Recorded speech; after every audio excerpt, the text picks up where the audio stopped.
Dear friends,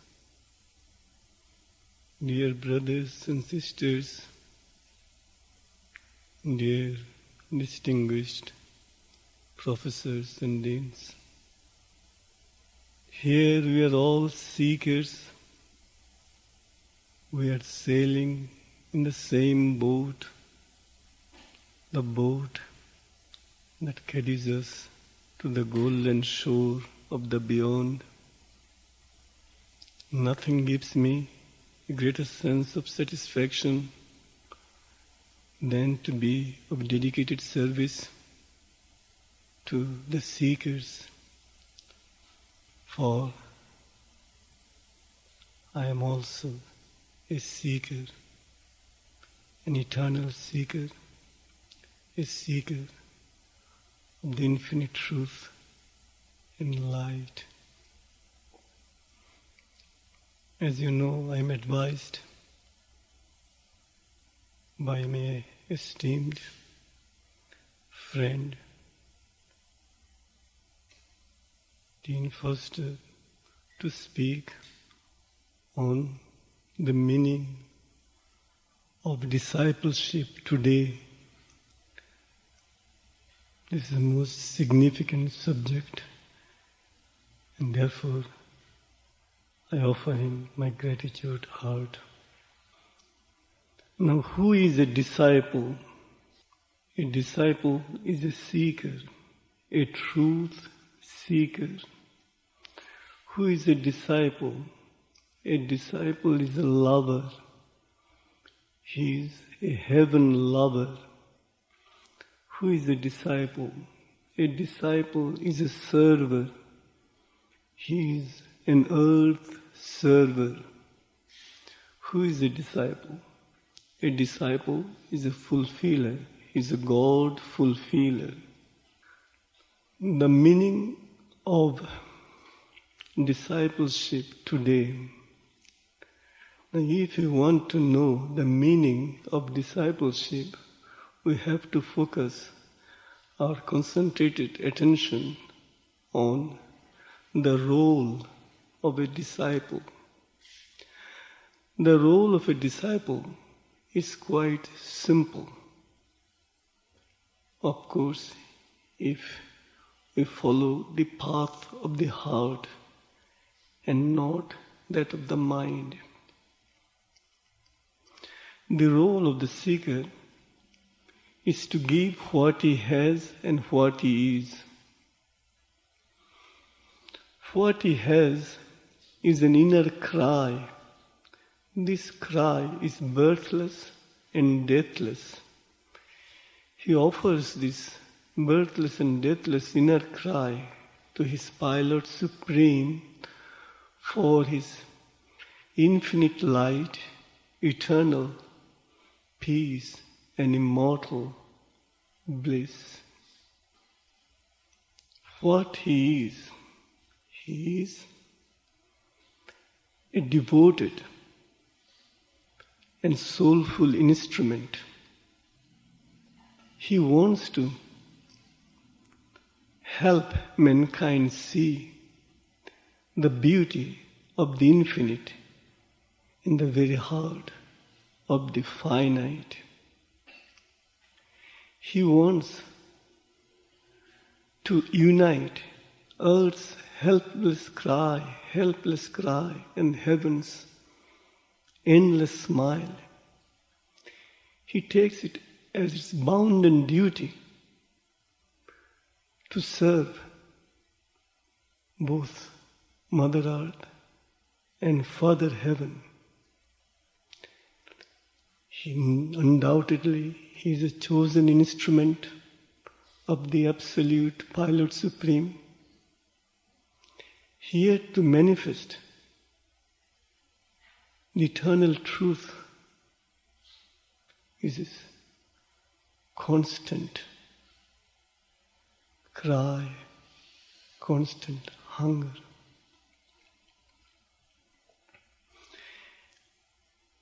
Yesterday's disciple, today's disciple, and tomorrow's disciple. Yesterday's disciple was simple, and humble.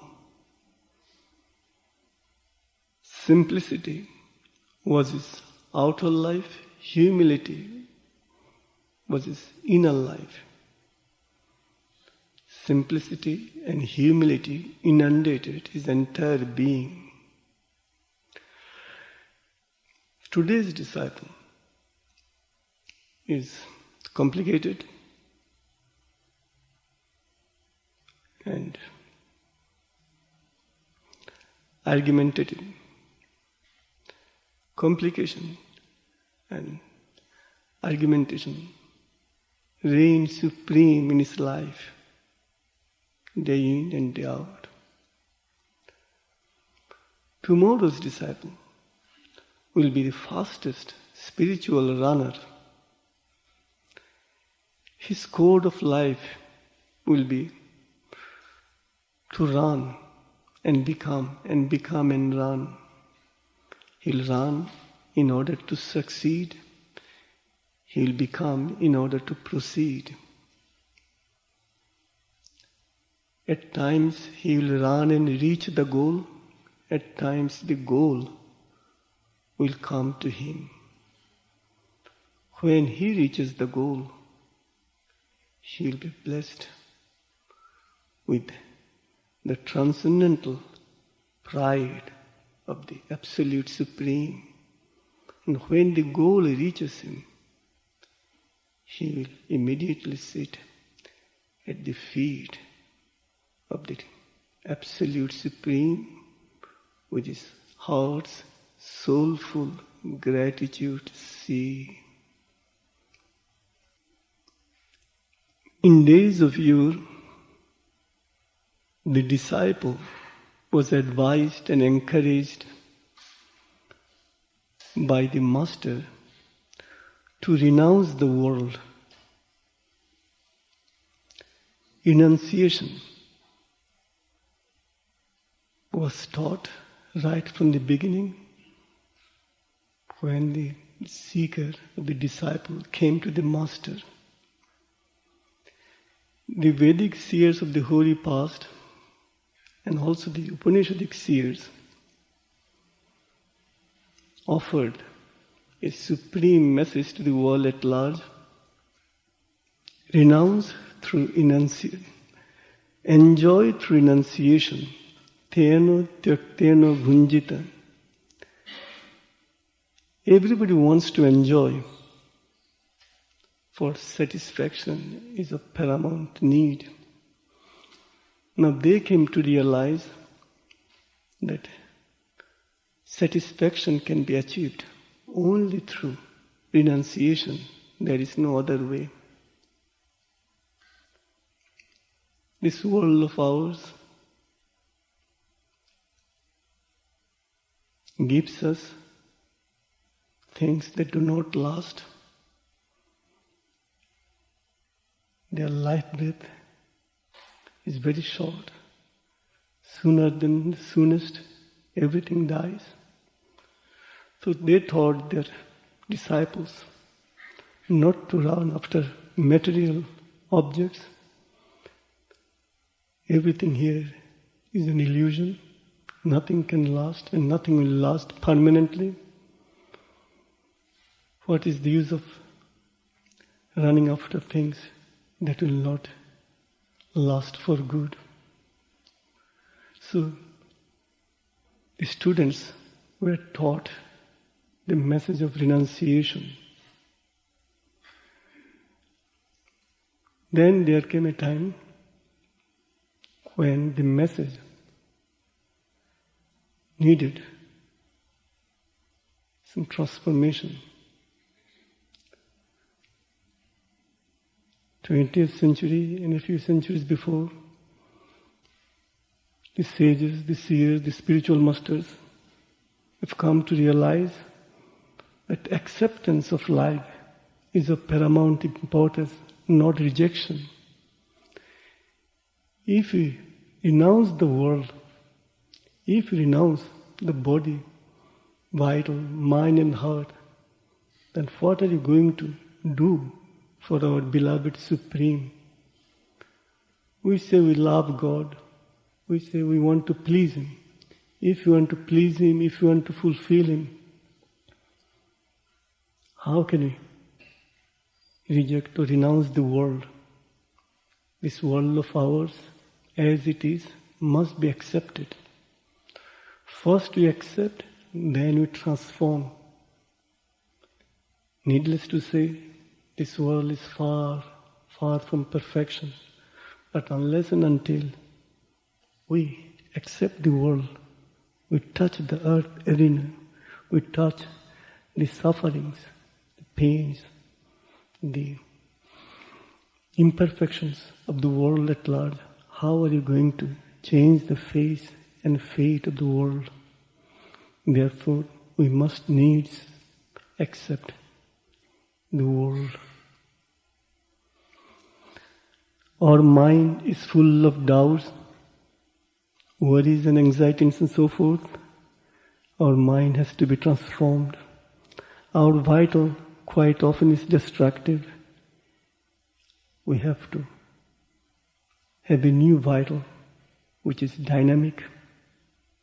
With a dynamic vital, we will be able to run the fastest, dive the deepest, and fly the highest. Our body is lethargic. Our body enjoys ignorance, sleep. It has been sleeping for millions of years, yet it wants to enjoy this ignorance sleep. Now, the seeker in us tells our body to wake up. Again, the Upanishadic seers taught us how to inspire the body with inner dynamism only by repeating the soulful and powerful words of incantation. Uttishtata, Jagrata, arise, awake, Prapyabaran Nibodhatam. Until the goal is reached, do not stop. And this goal is for whom? Not for the weakling. Nayamatma balahineno lagva. The inner goal can be achieved only by the powerful souls, not for the weakling. The goal that satisfies our inner world and the outer world, the goal that quenches our eternity's thirst. Today's disciple cannot satisfy us. Yesterday's disciple could not satisfy us. Tomorrow's disciple also perhaps will not satisfy us. Why? Yesterday's disciple said to the Master, Master, give me the capacity. If you bless me with capacity, I shall please you. Now, the seeker, the disciple, did not want to go further. He did not tell the Master that he would be more than willing to please the Master in his own way. Today's disciple says to the Master, Master, I am giving you a golden chance. Do please me first in my own way. I give you my word of honor. Tomorrow I shall please you in your own way. But you have to please me first. And I have already given you a golden supreme chance. Tomorrow's disciple perhaps will say to the Master, Master, let us please each other. You give me something significant and I shall give you something significant. I shall give you my life's sleepless service. You give me your soul's Himalayan realization. Here also, the disciple has managed to forget the message of unconditional reality. All conditional. Master has to give something to the disciple, then only the disciple will give the master something else. Therefore, yesterday's disciple could not fulfill the supreme task. Today's disciple cannot, and tomorrow's also fail. But in the distant future, it may take millions of years, there shall come a time when the seeker disciple will be ready to please the master in his own way. The seeker disciple will be able to identify himself with the supreme prayer message of the Savior Supreme Christ. Father, let thy will be done. Here, the message of surrender comes to the fore. Unfortunately, the present-day world is scared to death when it hears the word surrender. Now, in the spiritual life, the surrender that we speak of is not the surrender of the African slave of the past to their masters.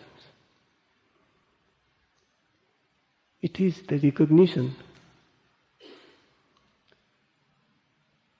of the infinite by the finite. A tiny drop recognizes its inner identity with the vast ocean, and it enters into the ocean and becomes the vast infinite ocean itself. Here in the spiritual life, nobody is compelled to surrender, but everybody has an inner urge to grow into the infinite. As the tiny drop grows into the infinite, even so the finite consciousness of ours can eventually grow into infinity.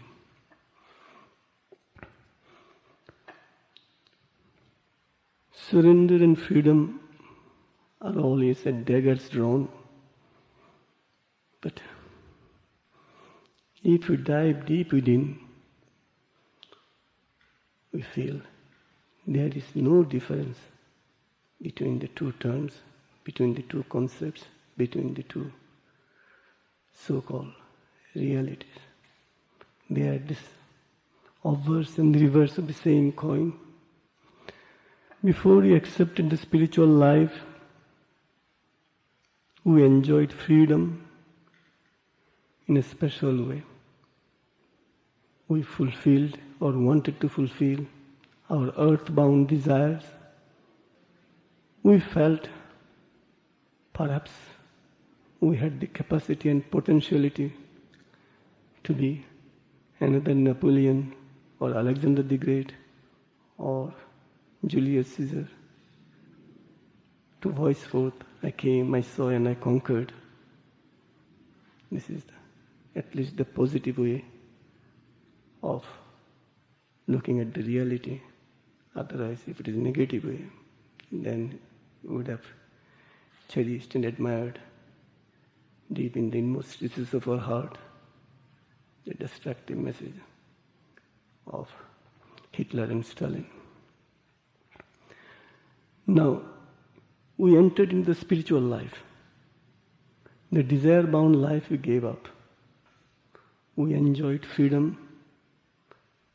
Whether it's freedom or not, we enjoyed something in a limited way. And the after effect of it was total frustration. Therefore, we needed a kind of escape. Or we can say illumination dawned on us. Therefore, we entered into spiritual life. Here, unfortunately, we feel that we are surrendering to somebody else.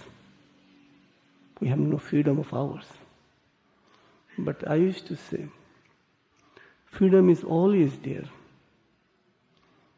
You have only changed the course of the game.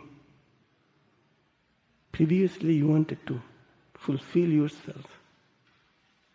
By fulfilling the desired life, now you want to fulfill yourself. Please yourself by fulfilling the aspiration life. Here, nobody compels or can compel a seeker disciple to follow a spiritual path or to listen to the advice of a master. He comes to the master on the strength of his inner urge. Then he sees himself as an exact prototype of his master's divine consciousness. He knew perfectly well that once upon a time he enjoyed freedom in his own way. Now also he is exercising his freedom in a different way. When we lead, we enjoy freedom.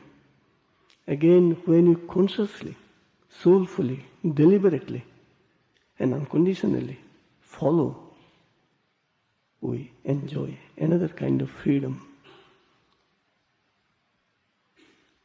So here, his inner awareness, inner development, inner sense of truth compel him to follow a higher life, a more illumining life, a more fulfilling life.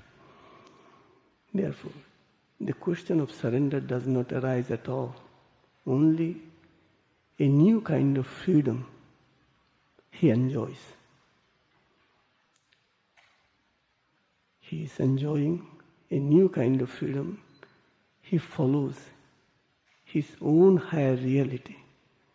He knows that the master knows a little more than he does, so therefore he is following the masters. It is a new freedom. He does not have to kiss the dust of his master's feet. He knows he and his master are inseparable one, and here on his own to fulfill his own divine longing, he is staying with the master. And he knows perfectly well there is only one master, and that master is the absolute supreme. And his physical, the master who is in the physical form, is only a representative of his real guru, the real master. In the spiritual life, God for God's sake, right from the beginning, if this message a seeker can embody, can reveal and manifest at every moment in his life, then only he can be a perfect choice and supreme instrument of the beloved Supreme. There shall come a time when